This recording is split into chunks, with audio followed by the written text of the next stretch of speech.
Alright, so if you watched my previous video over the Corbeau seats, you know that I'm about to change my steering wheel to one from Cartrimhome. But let's not waste any time, it's super hot, let's get started.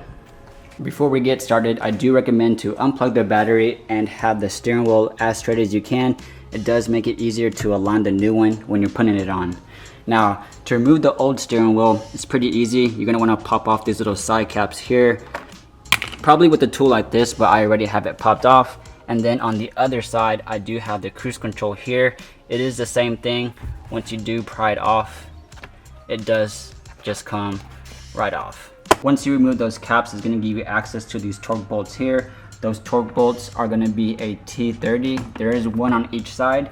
You just keep on loosening it until you can't no more, because there is a little plastic ring around it that helps it from actually coming out. Once you have those bolts loosened, you're able to pry off the airbag, and then you'll have to unplug these wires here. So there is a total of 3 plugs. There's an orange, a black one, and then a ground underneath here.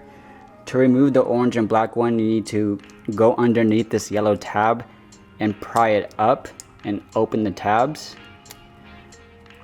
Once you do that, you're able to just simply unplug them.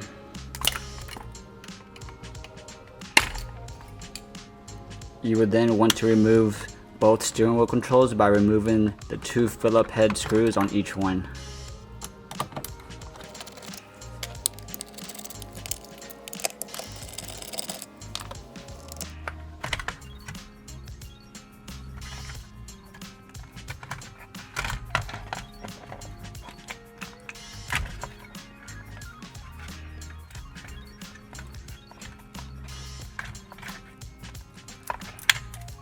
You also have to remove this plug here.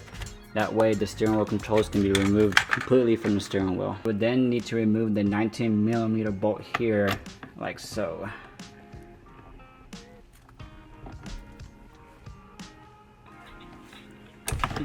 If you don't have any power tools like me, it's not on there that tight. I believe it's like 35 foot-pounds. Once you remove that nut, if you have cruise control, you do have to unplug it here like so, and then the steering wheel should just come right off. If you do have cruise control like me, you just want to transfer it over by removing these 2 screws. The bracket, same thing, and this big plastic piece behind it, you just want to unclip it and remove that as well. Now that I got both wheels out, the new one has a little bit of a flat spot here on the bottom. Other than that, they're pretty much the same diameter. The old one, the material is a lot more worn out, it does feel more firm, and it is a little bit more glossy compared to the new one. The leather, feels a little bit softer. It's a lot more of a matte finish. Then you got the red stripe here, then the red stitching all the way around it. Then where your thumb goes, I guess at 9 3 or 10 2, it's a little bit lower here where the leather or the perforation stops or starts than the old one here, but overall the new one looks a lot better, so let's go ahead and get that one in.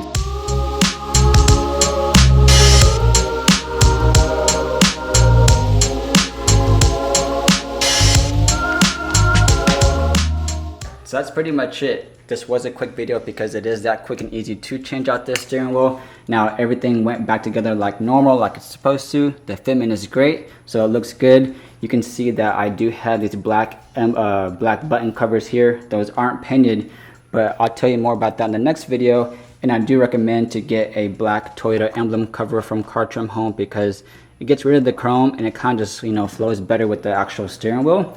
Now, I forgot to mention that there is an option to have a heated steering wheel, but I just didn't want to go that route because it just doesn't get that cold here in Texas. So yeah, I'm gonna end the video here and I'll see you in the next